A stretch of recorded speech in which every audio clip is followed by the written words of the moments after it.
Trevor with Vanultra, and today we are testing out these new low profile mounts.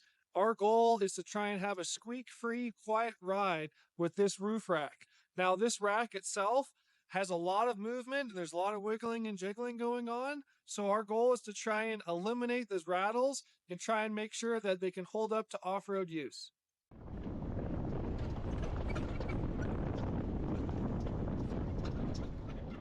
We've just finished our first round of testing, and in general, we see positive results.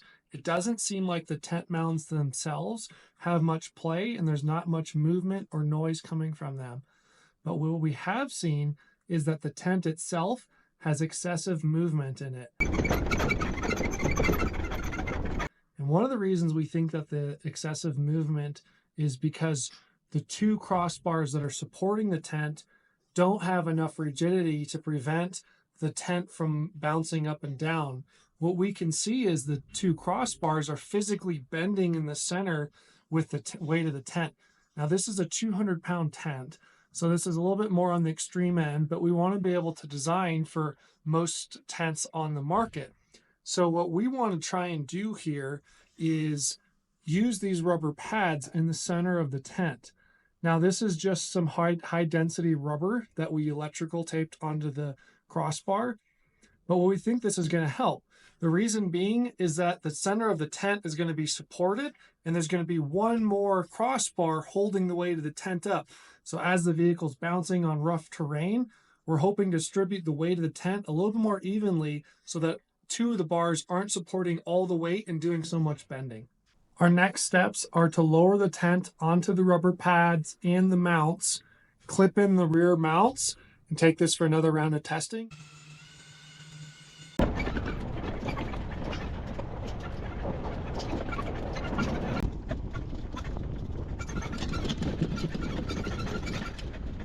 Our second round of testing is now complete, and we did see better results than the first time. The second round is with this rubber pad in the center. And with that, we're engaging 3 crossbars and distributing the weight better as opposed to just 2 bars. But in general, we still aren't quite happy with it yet.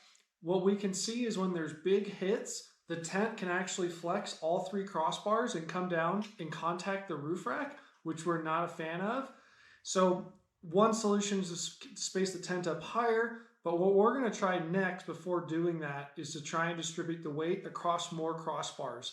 There's a whole bunch in here, so might as well try and use them. So what we're going to try and do is put a rubber pad on 3 more places, effectively distributing the load across 4 crossbars, at least in compression, not necessarily tension, because it's only going to be pulling on the 2. But we're going to give that a go and see if that's going to make an improvement.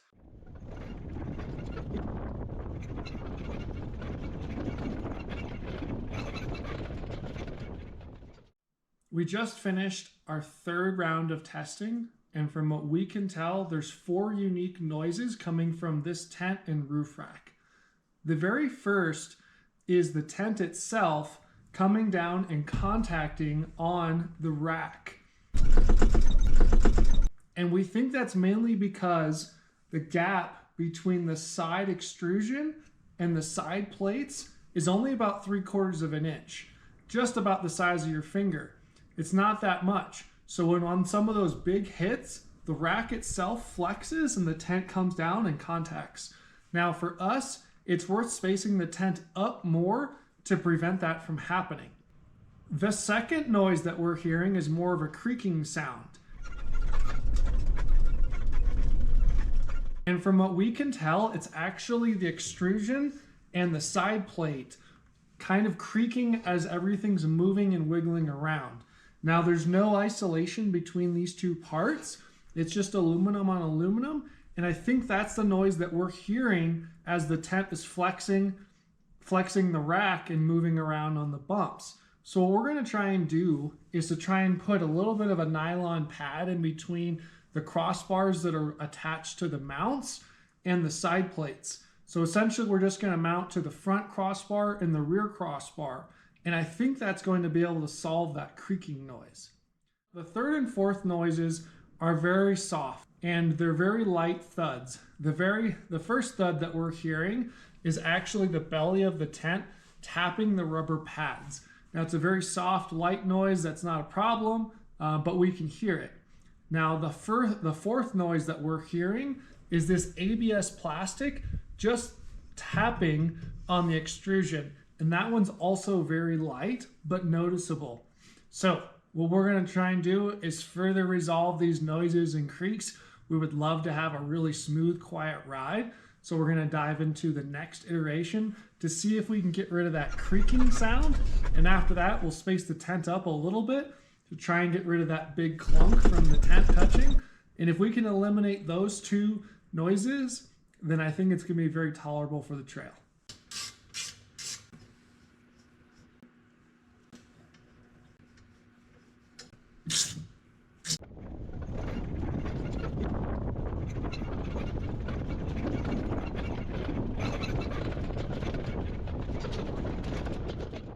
Our fourth round of testing is now complete, and the two main noises that we were concerned about is one, the clunking of the tent against the roof rack, and two, this creak sound that we're hearing, and we think it was coming from the roof rack.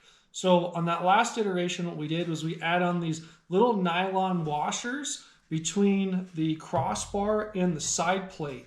We only did that for the two crossbars that our mounts are attached to that are supporting the weight of the tent. And man, it actually made a big difference. We noticed a substantial reduction in that creaking noise. And we liked it so much that we're gonna go ahead and add these nylon washers to as many crossbars as we can to see if we can fully eliminate that creaking noise. Now, the other thing that we noticed is since it was actually quieter with these nylon washers, we can hear more of what was going on with the tent. So we actually did notice a little bit more noise coming from the ABS plastic. That's the slider assembly where it attaches to our crossbar. Now, we don't think it was a substantial increase in noise. It was more, there was just less noise at all going on. So we can kind of fine tune on what's going on. Now that ABS noise is, it's tolerable. I wish it wasn't there. But the bigger concern we have is the tent actually coming down and still contacting the side plate of the roof rack. Now, earlier I said it was about 3/4 of an inch. It's actually closer to 3/8 to 1/2 inch clearance, mainly right on this side plate on our rooftop tent. And the main reason is because our rooftop tent has this extra bit of extrusion aluminum that hangs down the rest of from the belly of the tent. So that may not be an issue for your setup, but for our setup, we actually need more clearance than that. So there's two solutions that we could do. The first thing is that we could do is we could attach either a piece of rubber or plastic to this outer profile so that if it does contact the side plate of the roof rack that we wouldn't really hear it. The second solution is to space the tent up. But in general, we're seeing much better results. We're fine tuning this. We would love to have a setup that has no squeaks or rattles when we're going down the trail.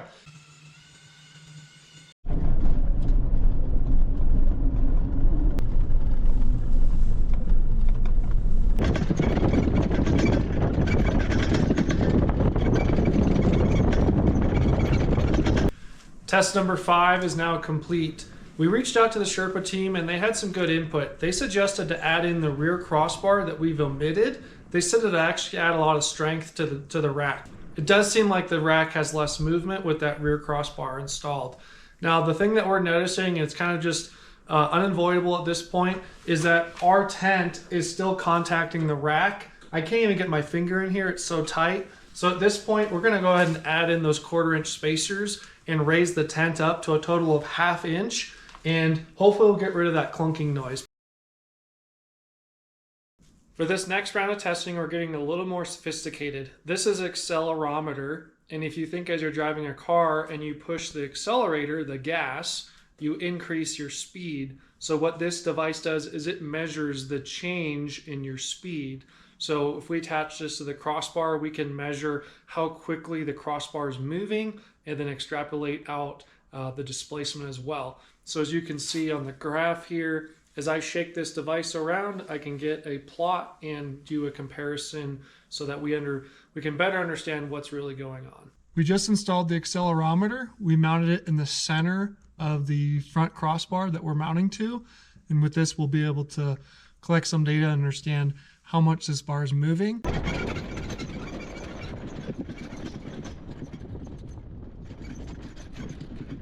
After that last round of testing, we learned that the tent is no longer hitting the roof rack, and that's great news for us. Now, with less noise going on, we can hone in and try and understand what noises are still present. And what we're experiencing right now is the ABS plastic tapping on the crossbar.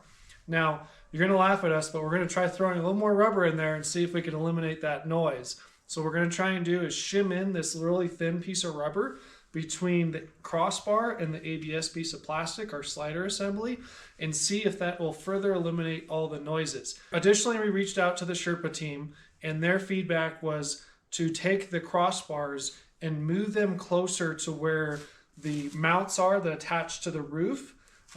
So what we did is we pushed the front bar forward and the rear bar backwards. Now we're mounted closer to where the attachments are to the roof, and hopefully we should get less displacement.